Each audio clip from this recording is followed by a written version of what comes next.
Right, it's taken a while, but here we are having a little look through part 5 of the public draft. Part 5 is quite large, so we'll go through it at a pace that might be fast, but you'll see the data and we can come to a conclusion at the end. So, common rule change. One of the common rules is saying that the single colour of green is not to be used. They've just added more words to that one. So it's not to be used to identify live conductors in power circuits, protective conductors, and the functional earth and bonding conductors. Nothing great really there. We have got in wiring systems 521.10.202. It's no longer actually for fire escapes or emergency exits. The need to have the wiring system supported in a fire so it's not liable to premature collapse is now total for all systems. So they've just taken it away from the fire exits or the emergency escape routes. It's now for all systems. The methods suggested are the same, so having a metal strap or a clip or something that's of a non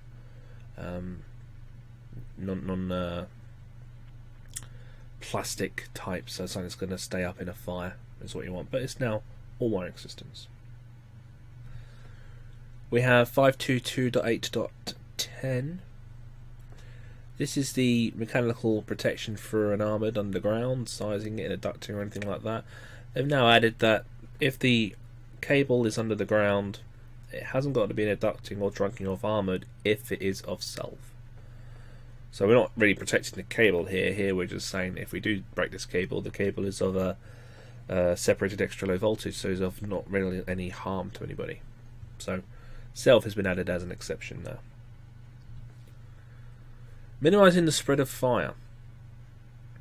We've had a change in our cable type due to the Euro class system that's been introduced in this standard. So where we used to have a cable that had the performance requirement of 60332-1-2, we now have the newer type, which is 135016, or Euroclass ECA, which if we look at that, here's a little snapshot of the Euroclass classifications here. And if you look at the classes, ACA, B1CA, B2CA, they all achieve different compliances with different standards. You've got ISO 1716, 50399, etc. And then there's additional classifications such as smoke production, smoke transmittance. So we need one that complies with 60332-1-2, the old standard, which was for non-flame propagation. And all of the cable types of classes B1CA upward, so not ACA, do cover that standard. ECA and FCA only cover that standard. So having ECA here is a minimum type standard. If we add DCA, it would also have heat emission and fire growth rate protection. If we had CCA, we'd have non-fire propagation as well. But for non-flame propagation, we need a minimum standard now of ECA, and that is, as suggested here, BSEN 135016 as a standard. Alright. Chapter 53, 530.3 has been rewritten. It's just a restructure of the existing content. 531 has had its name changed from Devices for Fault Protection by ADS to Devices for Protection Against Electric Shock by ADS. It's nothing big there. 5311 has been moved to 5312. 53131 RCDs. This is interesting. The protective conductor will not pass through the sensor of the RCD except where it is unavoidable, such as in the case of an armoured cable. You may want to add into the comments when that happens, because normally I think of it going armoured, terminated, then the lives go through it, and then it kind of goes back together. So how a protective conductor is forced to go through the sensor of an RCD, I'll have to do some research on that. But if that does happen, in the exceptional case that this happens, the protective conductor alone will have to be passed back through the sensor in the reverse direction. So you've got current going one way, you have to return it the other way. That's going to nullify the current flowing in that protective conductor. Protective conductor will be insulated and not be earthed either at the first or at the second passing through the sensor. And it will not contribute to the measure of the residual current. That's the point. If we have a protective conductor going through an RCD, any protective conductor current going through that may be established as a leakage current. So we need to return the conductor back one way so they kind of cancel each other out. I don't know why you'd have your protective conductor running through that sensor coil, but if you do, then yeah, that's what you got to do now. 53132 unwanted tripping. There's a new change here which is on the next slide. This first one's a bit obvious. So RCDs will be selected and erected to limit the risk of unwanted tripping, and we do this by dividing them into circuits, split load boards, RCBOs, what have you. This other one though, in order to avoid unwanted tripping by protective conductor currents or leakage currents, the accumulation of such currents downstream of this RCD will now not be more than 30% of the device's rated current. I remember the NIC used to have guidance on this. I think they said 25%. But that means if we now install on a circuit a 30 mA RCD, we need to make sure that the overall protective conductor current of the equipment connected to that circuit is not going to itself exceed 9 mA. This may mean you now need to obtain further design data. You know, if you're in a school doing a school computer room, the protected conductor current could be anywhere between 0.75 to 1.5 milliamps by design. That's perfectly normal for PC equipment. Perfectly normal, could be more. If you add them all together, you know, in a number, that's not going to take long for you to reach 9 milliamp. So most likely the option here is to have every single RCD an RCD socket, but that's gonna cost a bit. So it'd be interesting to see what measures we take to get around that one. But that's there, 30% of the rated current. We need to this again. We need at the design stage to know what's going to be plugged in. That's not going to be easy to obtain either. And we have the use of time-delayed RCDs to finish off the unwanted tripping regulation. TT systems. Location of RCDs. They'll be erected at the origin of the part installation to be protected. And the requirements of unwanted tripping to 53132, which we've just read, must also be taken into account.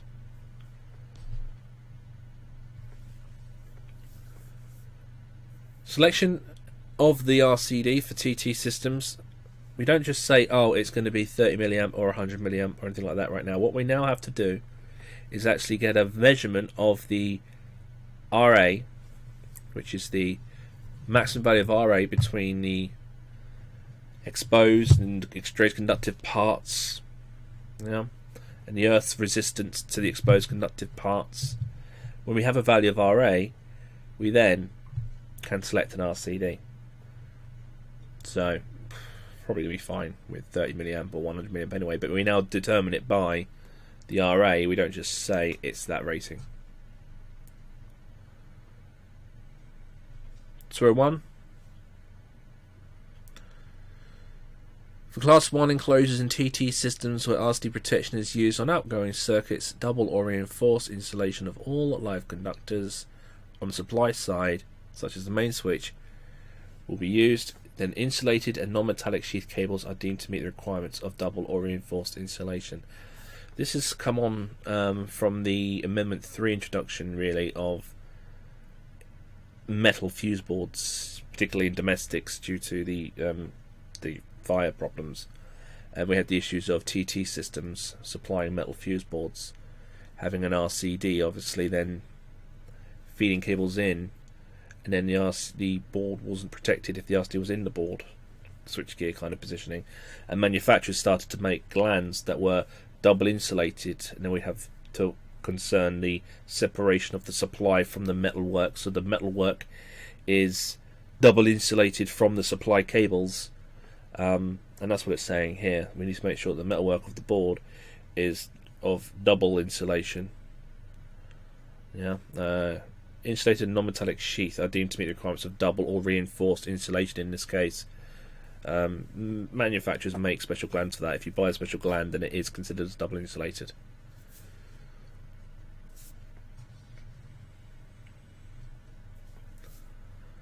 Devices to protect against risk of fire.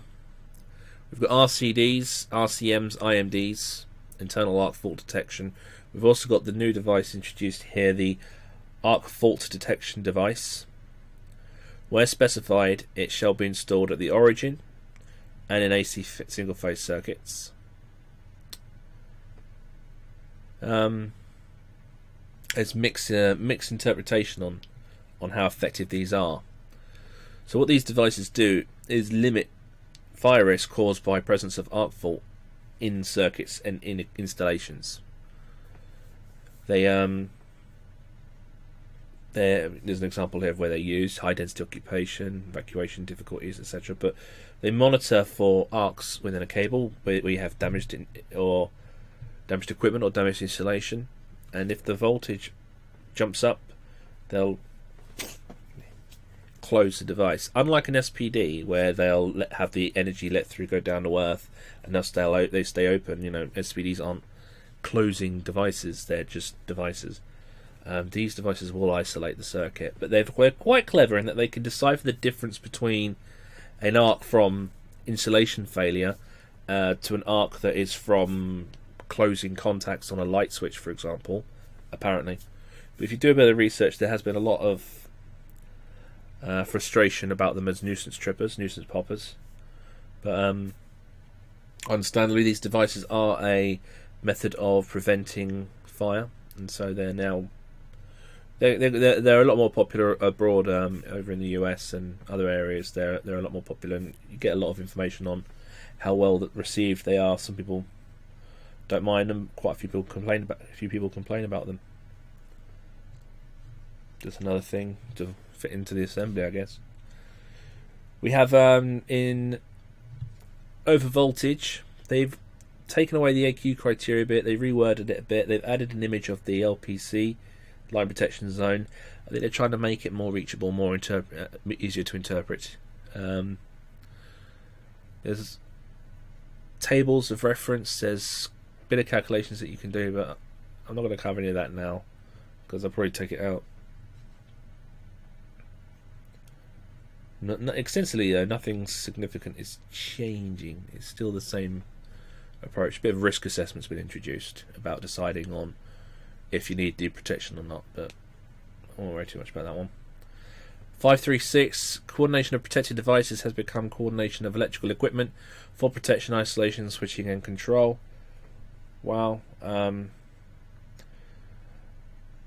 Not a great significance really. We have selectivity, and in selectivity we've got selectivity between the overcurrent protected devices is defined in regulation 536.4.12 for overload conditions and 536.4.13 for short circuit conditions.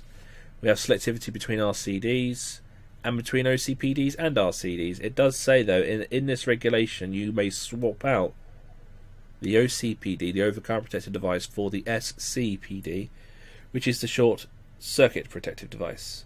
So you may consider introducing short circuit protected devices for achieving selectivity. Yeah. Alright, the selectivity of RCDs and under over voltage load conditions and short circuit conditions between overcurrent protective devices. Where selectivity is required, the design will be verified by desk study,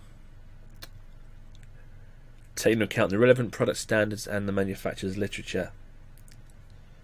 Desk study, is that what that sounds like? Is it just going home and cracking it out on a desk, or is it actually designing it with software? It's got their appropriate software tools. A desk study needs a bit more elaboration, that one, a little bit more description.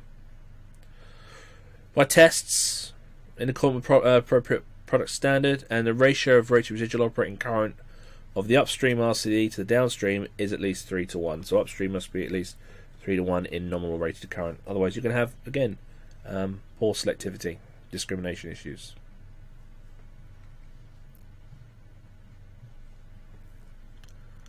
Fault current for short circuit. The relevant fault current or short circuit of an assembly should be equal to or exceed the maximum prospective fault current at the point of connection to the system. That makes sense. Terms are used to define the short circuit current rating of an assembly. So we have assembly short circuit current ratings as well, not just devices. Is the rated short time withstand current, the rated peak withstand current, and the rated conditional short circuit current. Manufacturer's ratings and instructions shall be followed. If you've done effective design, you probably would have covered these terms anyway by now.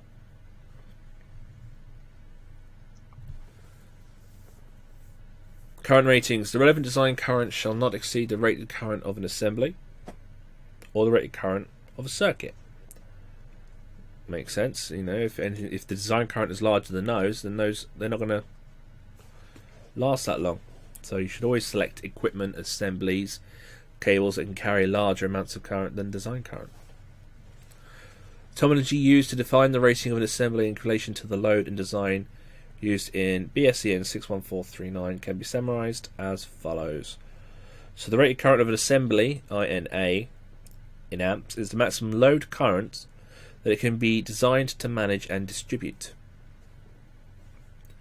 The rated current of a circuit, INC, in amps, is stated by the assembly manufacturer, taking into consideration the ratings of the devices within the circuit, their disposition and application. Okay. The ratings of an assembly circuit should be lower than the rated currents and devices according to their respective device standard. When installed in the assembly, therefore, the assembly manufacturer's ratings and instructions shall be followed. Alright. This carries on. Rated diversity or loading factor can be stated by the assembly manufacturer for groups of circuits. The rated current of a switch or RCCB, INA and INC shall be based upon the sum of final circuit current demand after any applicable load diversity factor, the sum of final circuit demand after the applicable load diversity factor together with allowances for diversity between final circuits, or the sum of the downstream OCPDs and circuit rated current multiplied by a diversity factor. Okay. I think, remember that this is only about controls and assemblies. This isn't necessarily about cables and devices. This is equipment, and control panels and things. So don't get over frustrated with that. Okay, so chapter 54, earthing arrangements and protective conductors. There's an additional part here to 542.1.201. So the main earthing terminal shall be connected with earth by one of the methods described in 542.1.2.1-3 as approach to the type of system. Right. It then says, additionally, there will be an earth electrode supplementing any earthing facility provided by the distributor in accordance with one of the requirements of 542.2.3 to prevent the appearance of a dangerous touch voltage in the event of the loss of the main connection to earth.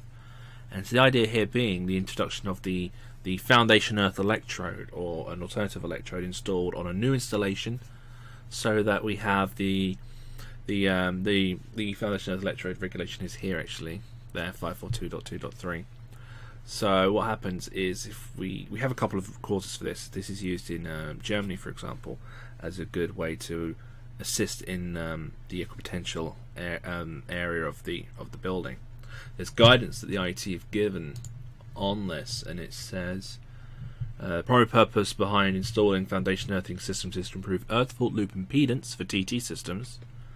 However, there are some other benefits, including the reduction of potential differences between the general mass of earth and any exposed or extremely conductive parts in the event of a PEN conductor failure, which I think is one of the main drivers as to why we're putting this in, is if you have on a TNCS or a PEN system, the loss of the link between neutral and earth, and you get the voltages that can appear if we lose our supply PEN conductor. It does say here in the IT though, it says this means electrical installers may have to consider installing a foundation earth system in new installations if it is reasonably practicable to do so. So this is one of those reasonably practicable things by the looks of it.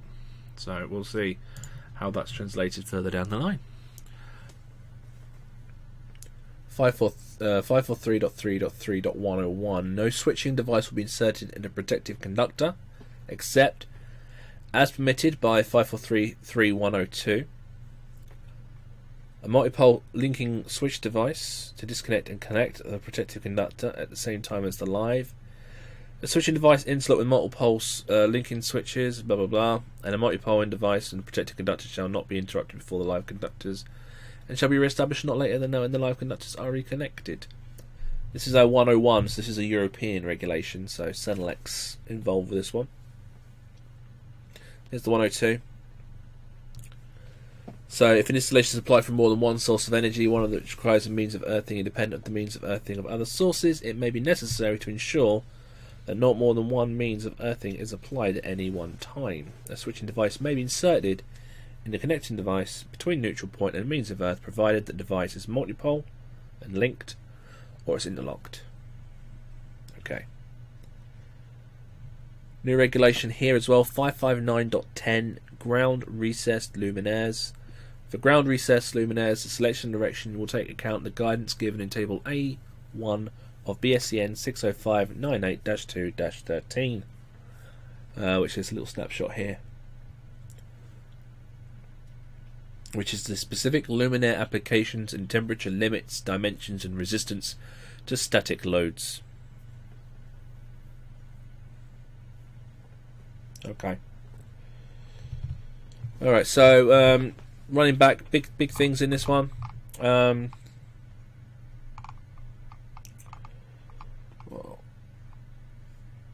That's nothing. That's again. I don't really think it's been fully followed since its introduction in Amendment 3. The wiring systems in fire escapes and emergency escapes, but now it's coming to all areas. Hopefully, it'll get more recognition coming through. Self, different cable class. That's fine. Manufacturers will help you with that.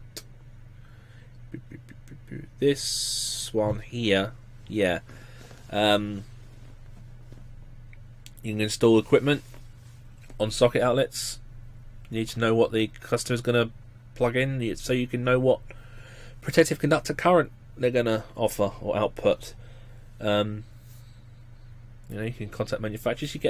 Once you've done a few things, you'll get an understanding on computers of this, and this is this, and this is that.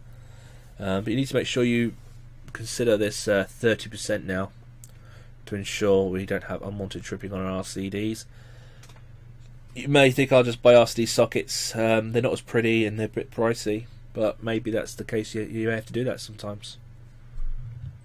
But yeah, this is an important one.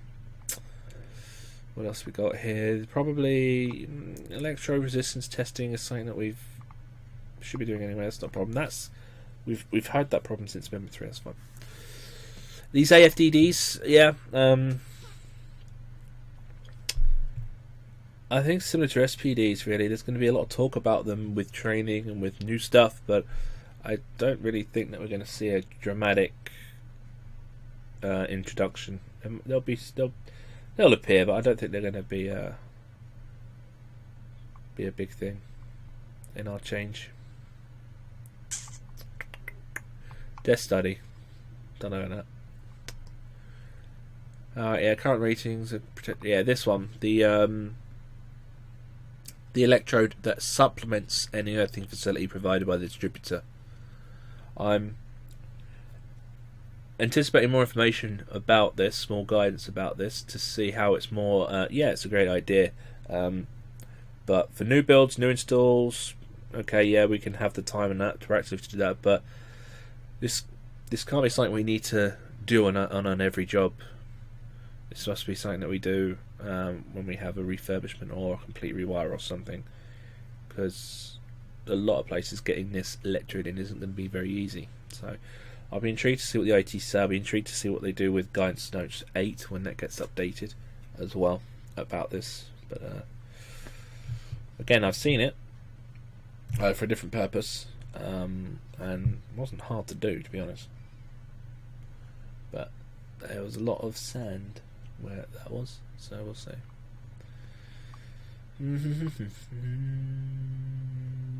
That's it. Okay. So RCD unwanted tripping. That's going to affect the way we do our designs. The electrode's going to affect the way we do our designs, the way we do normal practice.